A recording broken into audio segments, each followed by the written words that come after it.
Hello, welcome to the Ask Me Anything for the CrossFit Linchpin private track. It is Thursday, March 18th, 2021. I swear if I could not look at the date on my computer when I say this on every podcast or whatnot, I'd just have the dates never stick in my head. I don't know why that is. But anyway, yeah, all good.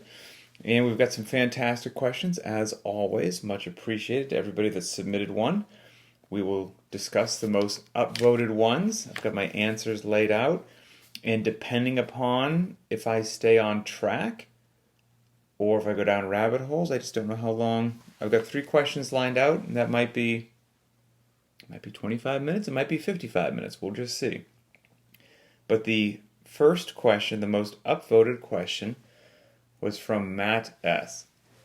So Matt says, I remember that quite a while ago you put out a call for seniors in your area who are interested in being trained in your garage. Did anything ever come of that? And do you have any advice on how to convince seniors in our lives to give CrossFit a shot? My parents are in their mid-70s and have never been active and live about 700 miles away, but I would love to figure out how to get them excited about becoming more active.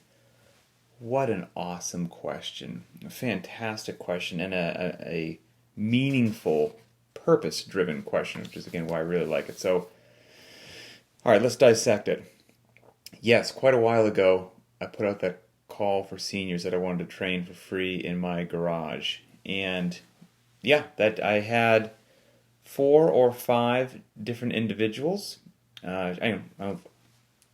Based upon all the junk in my garage and the space needed to train and all that, I had far more people respond than unfortunately I could say, yes, come on over and let's train. I had room for about 4 or 5. So 4 or 5 got the green light. And that was a tough and challenging decision in and of itself, having to tell other people who very much had, in dire circumstances and needs and wanted to be trained and had the desire to improve their lives, that I'm sorry, I don't have room. So I tried to point those people to other, affiliates and other resources so they wouldn't be left out in the cold. But you have 4 or 5, and 4 of them were seniors. One was not a senior, but that gentleman who was not a senior was quite heavy, and that was, he wanted help with that as well. So that worked out really well, and I think I put out that call on Instagram, I want to say, from my local area. Now, I don't think many of the seniors that showed up were actually on Instagram or saw the call to action on Instagram. What usually happened was, one of their kids or friends of the family that happened to be in their 20s, 30s, or 40s saw the call on Instagram, reached out to their parent, to their loved one, and said, hey, I'm throwing your name in the hat for this. I'd like you to go down this road because it's going to be beneficial. So that's how most of those people came my way, was from somebody else. Now, what came of it was we met for months and months in our garage and put them through basically foundations classes and doing assessments and teaching them the proper mechanics, and mechanics, consistency, and then intensity that was relative to their capacity. I should back up before I did that. So, we met 3 times a week for about an hour. That was the general training sessions. But in order to go from, hey, one of your loved ones thinks that you should go work out in Pat Sherwood's garage, to that individual actually saying, yes, I will go to the stranger's garage and do this crazy CrossFit stuff, what happened was every single time I wound up meeting with those people at Starbucks, and we would talk for however long we needed to talk, 30 minutes or 2 hours and 30 minutes. And the biggest point of those conversations that I had with them was obviously like a personal connection and just, being real. But I wanted to explain to them in whatever terms made sense to them what we were doing, why we were doing it, why it would benefit them, how it would be able to scale or modify or adapt anything for whatever they had going on, and what the positive impact would be later in their life. Because, I mean, most of the seniors that I had multiple chronic conditions going on, whether it was diabetes or previously had some sort of a heart event or high blood pressure or an artificial joint, or I mean, you name it. There was everything under the sun, a list of medications, the whole 9 yards, inactivity that ranged in decades. Like, hey, when's the last time you did something athletic, you exercised, you moved around? The answer could be decades. And so it was a very interesting and special population, and I wanted them to understand what they were getting involved in. Because they weren't going to show up to a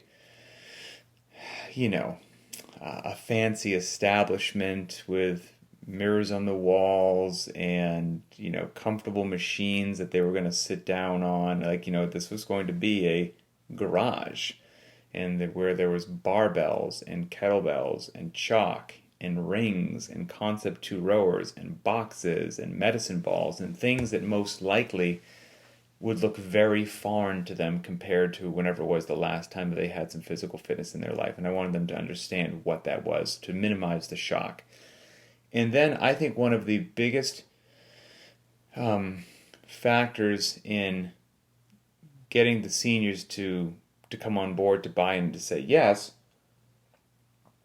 was explaining and demystifying, or getting the boogeyman out of the picture about something like the deadlift.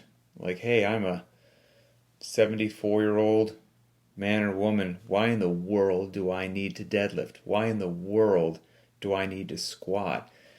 And, why in the world would I need to do a burpee? And then just explaining to them the actual functionality of the deadlift, which maybe it seems kind of scary when you see a barbell with bumper plates on and all that, but all the deadlift is picking something up off the ground. Do you still need to do that in your life, whether it's a bag of groceries or whatever it happens to be? And of course the answer is yes. I don't care if you're picking up a pen that you dropped on the ground. That's still a deadlift. It's a deadlift at a very light load, but it's picking something up off the ground.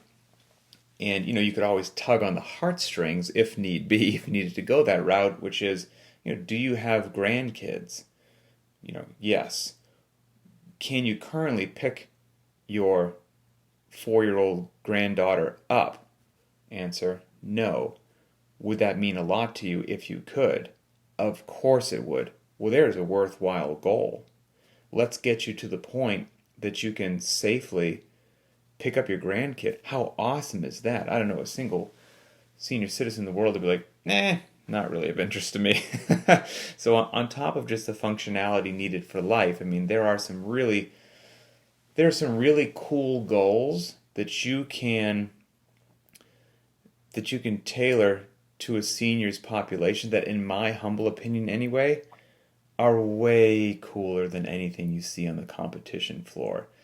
One of the older women that we had in our garage, she had a pretty good deadlift setup position. She was not a deadlifter, but she had a pretty good deadlift setup position right from the get-go. She wasn't strong because she hadn't worked it ever in her entire life, but her mechanics were quite good, and so we just stuck with it. It became one of her favorite lifts, as it is with so many human beings walking the planet.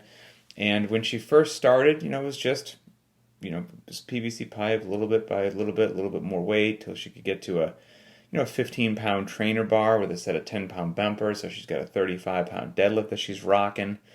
And, little bit by little bit, we'd build for her. And in her mind, round numbers are cool. She's like, man, how awesome would it be? Like what an astronomical goal. It seems unobtainable, but hey, I'm going to shoot for the stars.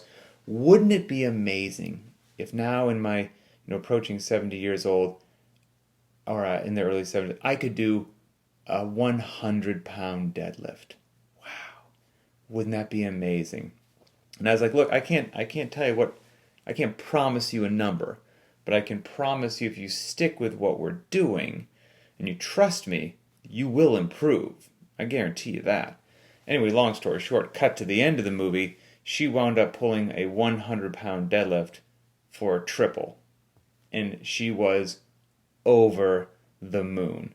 And that unquestionably, that woman going from a 15-pound trainer bar being a difficult deadlift to a 100-pound deadlift for a triple had an undeniable and positive impact on her quality of life. And she could see it and she could feel it in her daily tasks.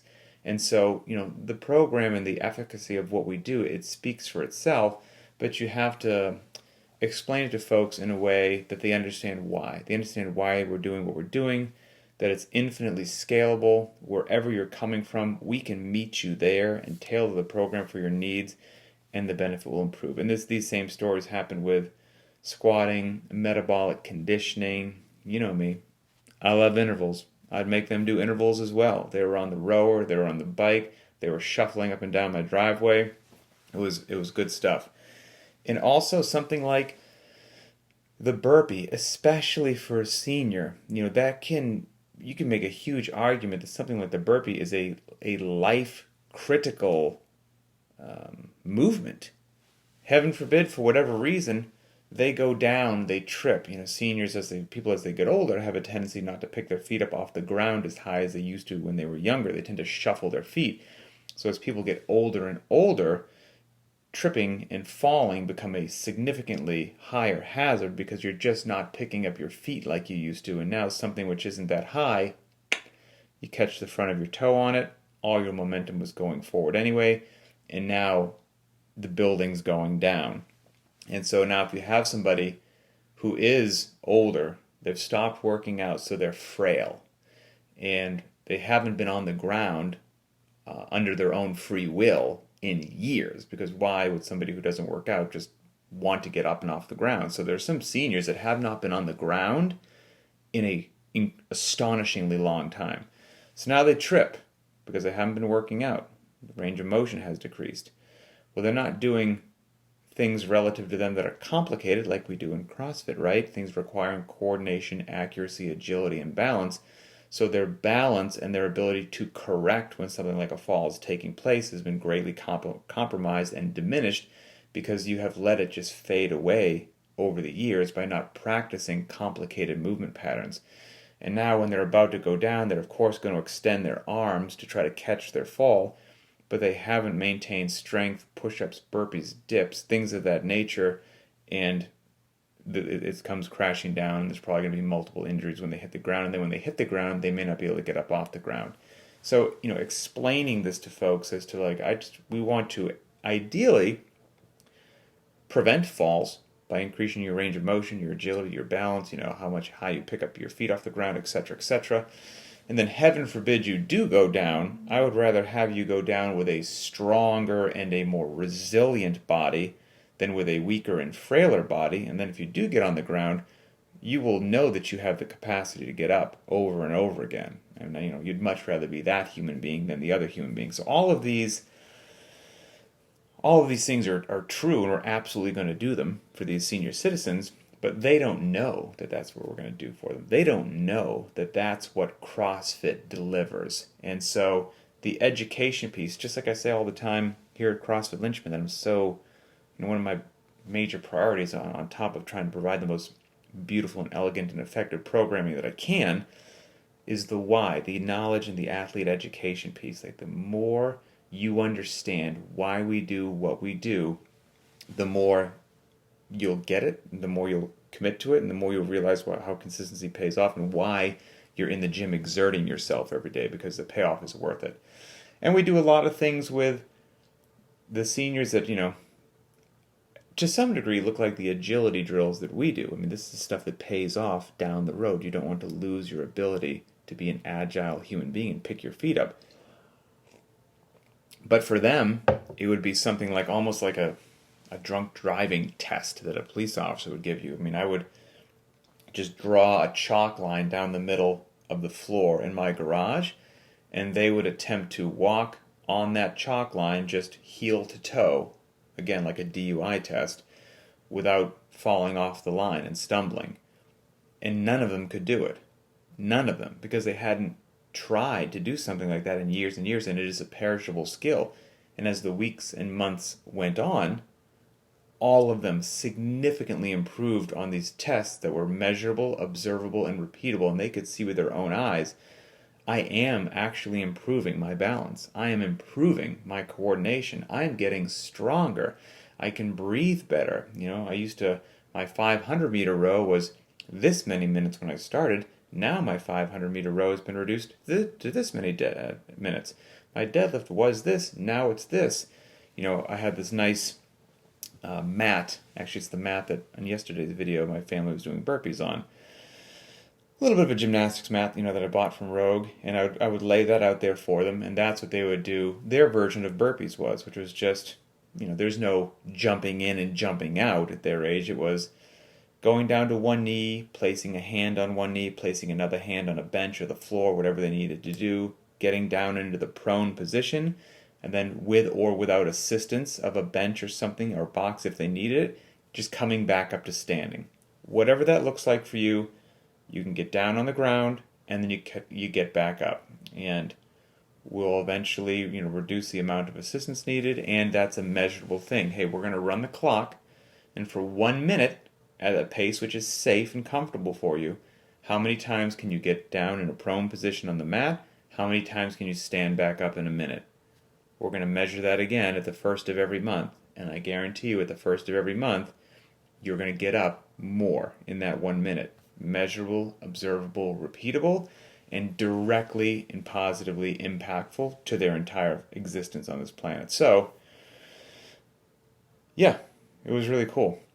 And then, and the goal was I knew they wouldn't be in my garage forever and ever and ever and ever. And eventually when kids' sports started to really pick back up again and life got a little bit busy, I had to kick them out of the nest, so to speak. But the goal was for them to then go back to their homes with the knowledge and understanding and also basic programming knowledge of how to lay out routines, how to do things a few days a week, how to pair movements together, and how to work on these areas that they have built up capacity in over the last month. So it was fantastic. It was absolutely fantastic, and one of the most personally rewarding things that I've done in a bit. Now, the other part of your question, Matt, which is, where did it end? You're trying to get your parents to be more active and work out? I don't have a single way to help you there. I am so sorry. And, I say that a little bit tongue-in-cheek, but there's a lot of truth to that as well. I mean, my entire world revolves around physical fitness and CrossFit and strength and conditioning and programming and scaling is cool and helping people achieve their goals and building community. It's my entire existence. And I can't for the life of me get my parents to work out. Cannot for the life of me get them to do it. That the parent-child relationship is a tricky one. I mean, even just yesterday, I'm always so envious when I see these families work out all the time with their kids. I think it's so cool.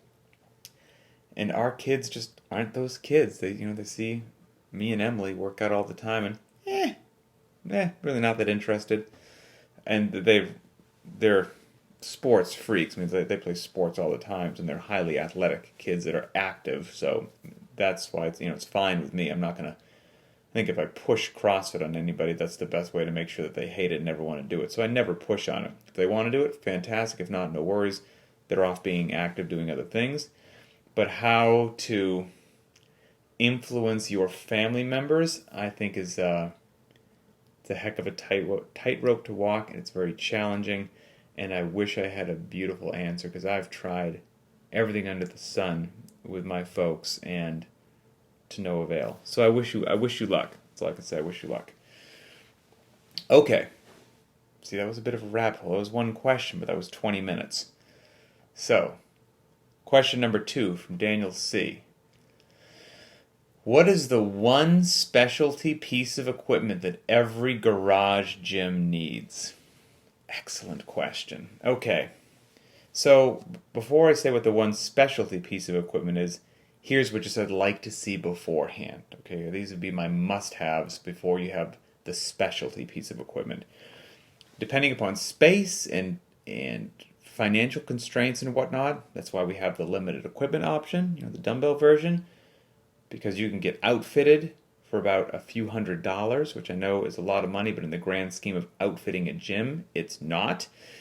And you can be a beast of a rock star. So I would say your must-haves are at least to do what's required by the limited equipment option, which is a pair of dumbbells. Now we say generally a pair of 50s for the men, pair of 35s for the women, but whatever ones that work for you is fine. Pair of dumbbells, a jump rope, a set of gymnastics rings, and a pull-up bar. A sturdy pull-up bar that you can kip on, mounted to the wall or to the ceiling. And the gymnastics rings are hung from that pull-up bar. If I could only have 2 things on that list, I would get rid of the jump rope, I would get rid of the gymnastics rings, and if you just had dumbbells and a sturdy pull-up bar bolted to the wall, you could be a rock star also. There's so much that you could do with that.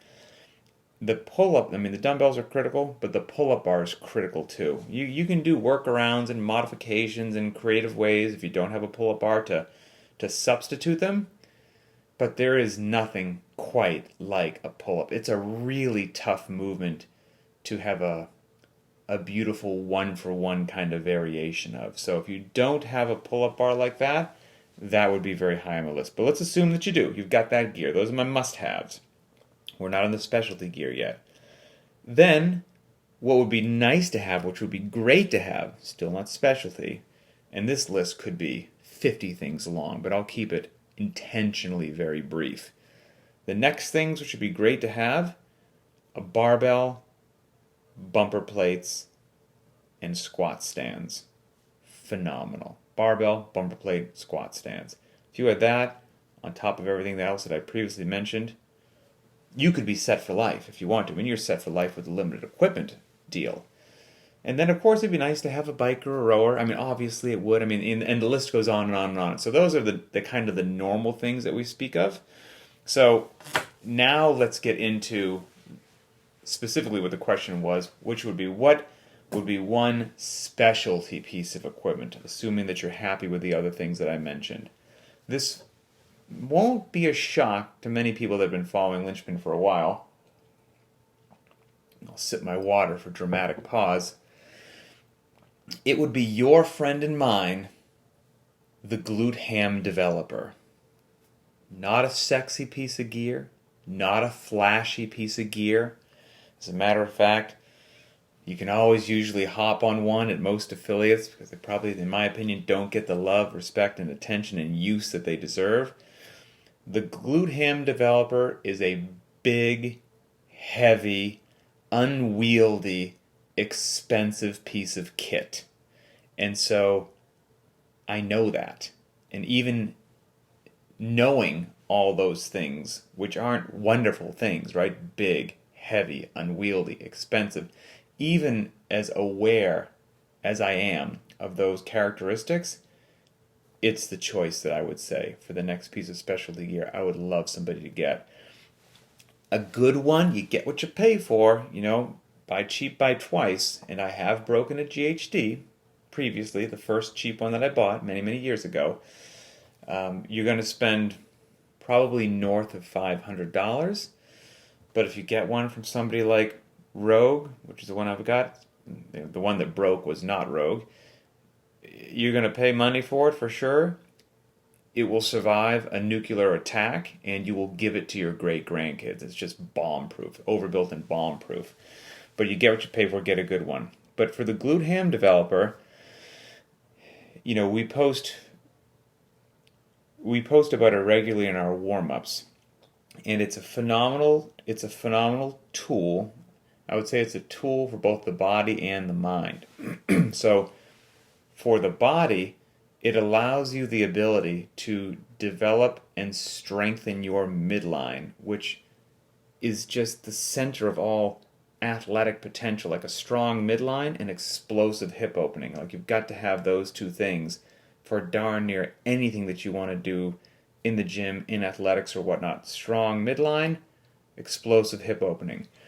That strong midline part we do all the time, but your ability to strengthen that midline with no external loading, just using your body weight in a slow and controlled, safe fashion, is darn near unparalleled. I am just, sustained multiple idiotic injuries, and I'm a broken person in many aspects from the military and motorcycle wrecks. Nothing to do with strength and conditioning or CrossFit.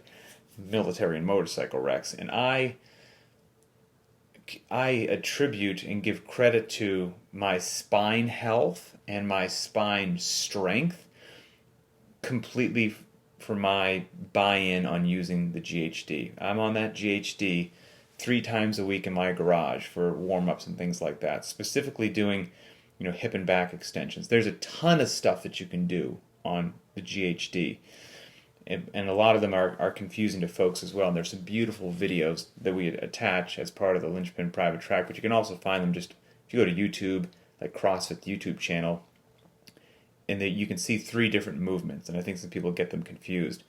There's a movement just called the hip extension. It's great. There's a movement just called the back extension. It's great. And then there's a movement that's called the hip and back extension. And personally, if I had to do just one for the rest of my life, it would be that hip and back extension. It's just such a fantastic tool for not only, again, building up the midline, but also that kinesthetic awareness piece, which is kind of connecting your mind to your body and being aware of how you move when your spine is in extension or flexion, and what both of those positions feel like and how to regain them. When your hip is open, when your hip is closed, things of that nature. The recruitment from the glutes and the hamstrings and the entire spinal erectors is just fantastic. In learning those positions in a low-intensity environment under no external loading, what spinal extension feels like, what flexion of the spine feels like. So when you've lost your lumbar curve, when you regain it, I just heard some sort of a crash. I'm looking out my window right now at my dogs because I feel like they're doing something that they shouldn't do. Okay, they appear to be okay. Then that translates as a coach, as an athlete. If you've got an athlete maybe losing their lumbar curve somewhere out on the gymnasium floor, and you tell them you got to regain that curve, you got to get your chest up, you get your spine back in extension, whatever phrase makes sense. It doesn't make you sound like a ineffectual nerd, but it's actually that athlete will know what those positions feels like from the GHD, and they'll know that they're not in the one that you spoke about and how to regain that, and that is a huge deal. So it's fantastic. And the hip extension, you've got your lumbar will be static, your hip is dynamic. You've got your back extension where the hip will be tracked by the pad, the lumbar will be dynamic then. You've got the hip and back extension in which both your hip and your lumbar will both be dynamic and static, flexion and extension at different points of that. So there's a lot of great stuff there. You can do those movements, you can do Supermans, you can do GHD sit-ups, you can do glute ham raises, which are a phenomenal posterior chain builder for sure. If you feel like your back squat or your deadlift or something is stalled out, fire up some of those glute ham raises. Those things are a fantastic exercise. So, midline strength, kinesthetic awareness, no external load. You can load some of those things if you want to. And just for your own body, just helping you build a durable, healthy body, I think it's fantastic. So the GHD would get 2 big thumbs up from me. And I know you asked for one, but then I would love everybody to have a sandbag in their garage gym as well. They're fun. So first of all, just doing things that are fun keeps working out engaging, makes you not loathe going into the gym. So I'm a fan of things that are fun. Sandbags are fun. They're also really tough. They're very versatile. They're very useful. They're inexpensive to ship because they ship empty. And they're also so applicable to the real world because most things that you have to pick up off the ground is just some odd object that's, doesn't have handles, it's not a 28 millimeter knurled barbell with Olympic plate standoff that hits you mid-shin. So sandbags are awesome. So that would be my other one. Okay. Final question here. Let's see. This is from Luis, and Luis is asking about EMOMs. So for anyone unfamiliar with EMOMs, EMOM stands for every minute on the minute. And, programming frequency, we can get into use of them. If you're unfamiliar with EMOMs, again, it's every minute on the minute, they are one of many, many, many, many, many tools that we have in the toolbox to accomplish our goal of improving and increasing work capacity across broad time modal domains. And there's a tremendous amount of tools that we have in our tool chest. If we had some sort of analogy, if your work capacity, your fitness is, let's just say it's your engine, right? I know that we use engine for conditioning, but let's say, since engine delivers power, that engine is your fitness. It's your weightlifting, it's your gymnastics, and it's your metabolic conditioning. It's your engine. And you want to tune up this engine, make it the most powerful engine, most capable engine that can go further and faster than any other engine. And you're a great mechanic, so you're always tinkering with it. And you've just got rows of tool chests with hundreds of different tools to do that, and one of them is labeled EMOM. And you've got hundreds of tools in those tool chests that are all valuable, and some of those tools get used more than others. And so some people think that certain tools are more fun than others and would like to see them come out of the tool chest more frequently. That doesn't mean that they should. And that's probably one of the simplest ways that I could say it. It still has value. They're still wonderful. And let's talk about what they are and how to use them so that you can put them into your training and enjoy them. So EMOMs have several uses. They're fantastic in a group or a class setting, when you're doing some management as the coach or the trainer, because since something happens every minute on the minute, like maybe every minute on the minute you're going to do one power clean, so you do one power, you're going to do that for 20 minutes. So you do one power clean, it takes 5 seconds, you rest the remaining 55 seconds. When the clock hits minute number 2, you do another power clean. You rest 55 seconds, and so, or maybe you're doing every minute on the minute, you're doing 5 pull-ups, okay, something like that. But point being, it's synchronized, so to speak. Everybody in this group class is on the same rhythm, on the same cadence. They're working at the same time. They're resting at the same time. So for class management or organization, it's wonderful. And especially, you could do it in a way that if there's multiple parts of the EMOM, maybe minute number 1 is something with a barbell. Minute number 2 is X number of pull-ups. Minute number 3 is whatever, some burpees, a box jumps, whatever it is, and you're again running a class, you've got these various stations. Well, every minute the class rotates, and if everybody started at a different station, you can manage the class, manage the gear, and manage the time in a beautiful fashion. So it's just a way that kind of dictates when you're working, and it dictates when you're resting. So to some degree, we're kind of talking about intervals, right? Work-rest ratios. And like I said, nice in the class setting. And you can use them with weightlifting, monostructural, engine work, or gymnastics. Doing things on the minute, if we're talking about, not a lift, but maybe some burpees, some pull-ups, some double unders, some sit-ups, whatever it happens to be, some wall ball shots. A lot of the time, depending upon how much work is involved in the EMOM, the athlete could be left with anywhere from, I would say on average, 15 to 30 seconds of rest before that next minute rolls around and you need to kick it off once again. So in the grand scheme of, interval training, so to speak, work-rest ratio, we're just talking about intervals here, having 15 to 30 seconds rest remaining in a 1-minute window is not a tremendous amount of recovery. Now, there's value in that every now and then. A very small amount of recovery is probably not going to be ideal for maximizing intensity and power output when that next minute rolls around. Now, if you're switching stations and doing something else, that might be a way to improve and mitigate that as well. But in doing something with you're at less than what is most likely a 1-to-1 work-rest ratio, you're not so much going to be maximizing that power output as just kind of pushing through some lactate that hasn't quite expelled out of your body. And that happens a lot during workouts. That happens frequently in many workouts, and the EMOM is just another way to do that. The nice thing that some people like about the EMOM is if you're prone to dilly-dallying it can help force you into a pace because you know when that clock ticks to the next minute, it's time to go. Regardless as whether or not you would have liked to have rested another 10 or 11 seconds, it's time to go. So an EMOM can be a very useful protocol, not only for developing fitness, they're wonderful, but also for helping an athlete that maybe is struggling with some pacing, is struggling with getting going when they don't want to. An intelligently designed EMOM can be very useful and beneficial with that. Let's see.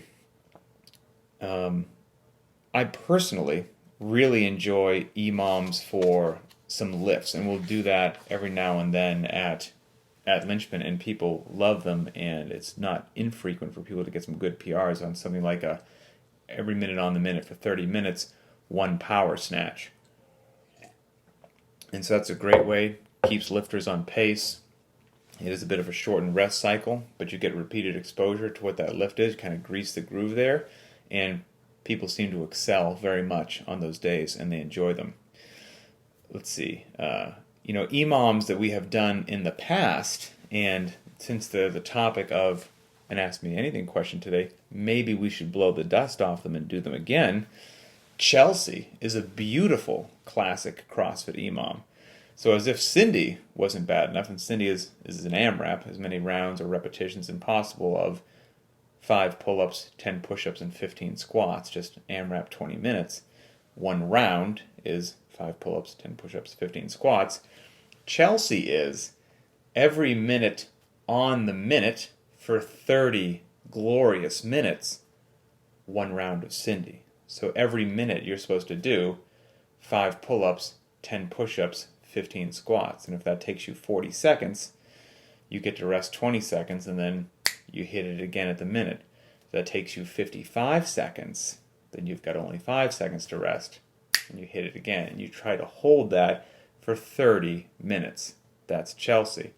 Again, like I said, we're some big fans of lifting EMOMs, and those get repeated from time to time. Another classic CrossFit Linchpin benchmark kind of EMOM that maybe we should bring back, which is, I don't know if it's popular or infamous. Every minute on the minute for 20 minutes, 10 burpees. Couldn't be simpler. Could not be simpler. So for that, of course, by the end, if you're able to hold that pace, you're going to get in 200 joyous burpees. When that's programmed, if the athlete has the capacity, how I usually instruct people to do that is to treat them as sprints, 10 burpee sprints. So I would like somebody, if you've got some burpee capacity and you can stomp the gas and still doing good range of motion quality burpees, you could do those 10 burpees in just shy of 30 seconds, okay, which would give you then 30 seconds to rest. Now that's movement, I understand that. Not everybody can do that, I understand that as well. But if you have that capacity, that's how I would like that workout approached, rather than somebody going, yeah, I could stomp the gas and do them in 26 seconds each round, but that's going to hurt too bad. So I'm going to just go real slow down significantly, and let the burpees take me 55 seconds, shake out my arm, then just move into the next one and make it a much lower intensity, longer workout, and still, kept the EMOM pace and got into volume by the end of the day. But for that workout anyway, that's not how I would like to do that. So if somebody could do that in the 30 seconds, great. And if an athlete, and if they drifted more towards 35 to 40 seconds, still okay. But if somebody does not have that capacity, and they're going to be north of 40 seconds every single solitary time, then what I would encourage them to do on that 20-minute EMOM of 10 burpees would be, for the first 30 seconds, just do as many burpees as you can, and note that down. And then rest 30 seconds. Next minute comes up, 30 seconds, pour your heart into as many burpees as you can, rest 30 seconds, and play that game for the 20-minute EMOM cycle. Note down how many you got total, and then the next time that comes up, your goal is to improve that number. And since we're saying under the general guise, and there are some nuances, but under the general guise, what an EMOM does is it's a work-rest ratio that forces you to go at a certain time.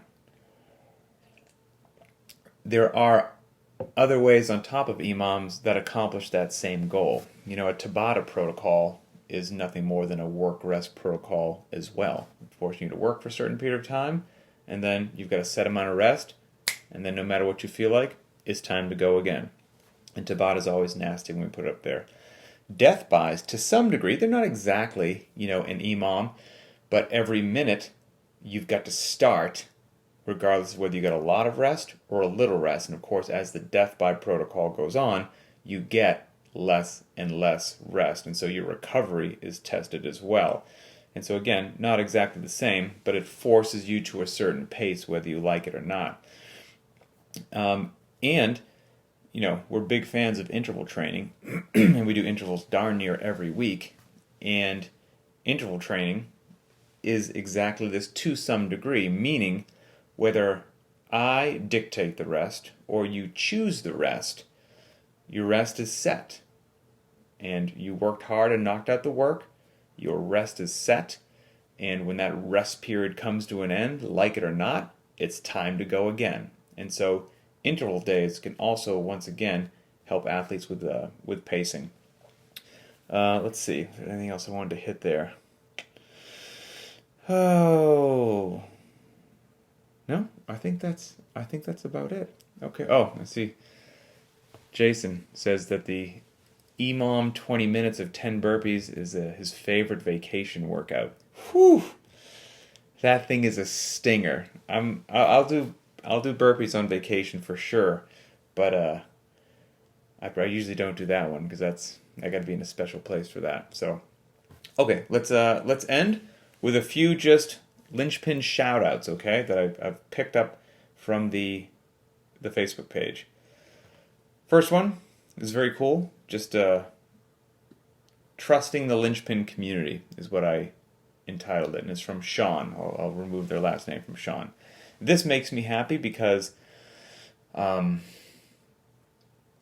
it just proves that we have created the community that we want, the supportive community that we want, where people feel comfortable and they're okay being vulnerable and they trust each other. And that's really important just in life and keeping your fitness on track and your mental health, the whole nine yard. Everyone needs a support structure, and we actually have one here. It's not just lip service. And somehow we pulled it off on Facebook. I don't know how we did that. Now I'm on a tangent.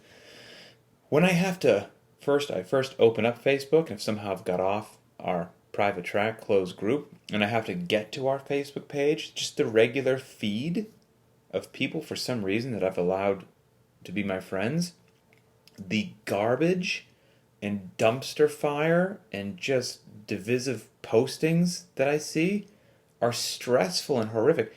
It's awful. And then I finally get to the private track Facebook group, and it's just like it's an oasis. It's wonderful. And so it's nice to see that other people feel that and take advantage of it to ask people that they know and trust in an environment for help that they won't be judged. So Sean says, all right, Linchpin community, I'm writing this post on a matter that is difficult for me to talk about. Lately I've been very unmotivated and taking steps that positively affect my health. Working out is one thing, but nutrition is another beast that I battle. Food is something I've struggled with for my entire life. It's a love-hate relationship, and it's often affected by stress. I've been overweight my entire life and have generally always had a poor self-image and lack self-confidence. When I'm at my lowest, I overeat and even sneak food. As a kid growing up, I can vividly remember doing this, and even as a man in his 30s with an amazing family that includes 3 kids, I still sneak junk food when nobody is looking.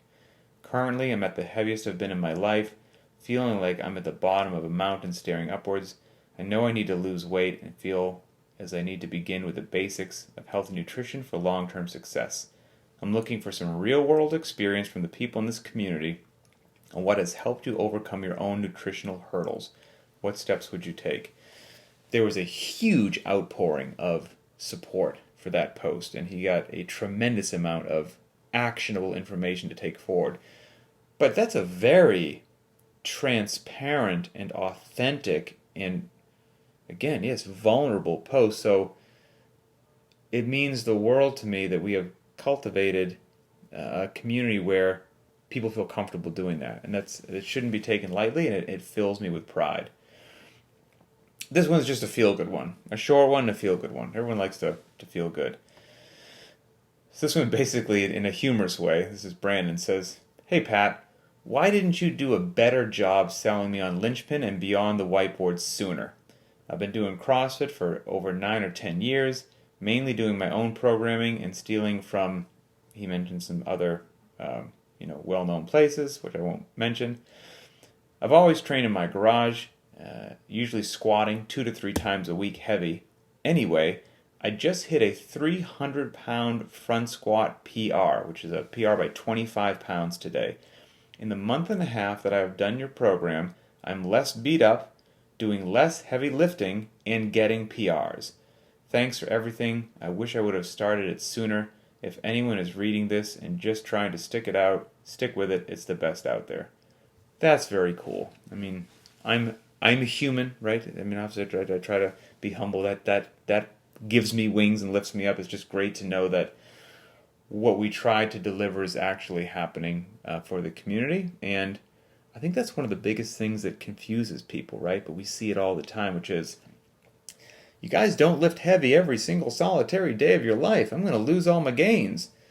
And then those few brave souls try out and test it out, and all of a sudden, like, this doesn't make any sense to me. I'm lifting less, but my lifts are going up. And it's like, yes. And we knew that they would. You just had to trust us. And so it's kind of cool when those things roll in. And then this last one is from Amy. It's short and to the point, but it's just, again, it fills me with pride when our community has a great intelligence about why we do what we do, how to scale and modify, because scaling is cool. And so there was a workout we programmed a while ago that had double unders and plank holds and handstand push-ups and push press. There was a lot of interference in the workout.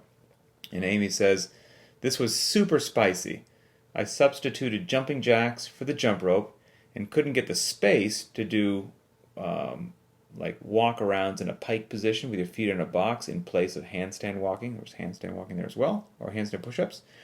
"So today I did inchworm push-ups instead, and those push presses got super heavy. So she substituted jumping jacks for the double unders, and then was going to do a great sub for handstand push-ups by putting her feet up on a box and doing piked or plank push-ups. Couldn't do that, knew that she could work in some inchworm push-ups." So again, fantastic creativity, and I love it just when our athletes get it. And now they're armed with the knowledge that whatever the workout is, wherever they are, whatever gear they do or don't have available, they've got the know-how to make it work. So, very cool. Love it. Filled me with pride. And suddenly, 50 minutes have gone by. So that's it. Hope everybody enjoys their rest day. Like I said, I need to make up the front squats because life got in the way and I didn't get to front squat on Tuesday. So that's that, and we will talk later.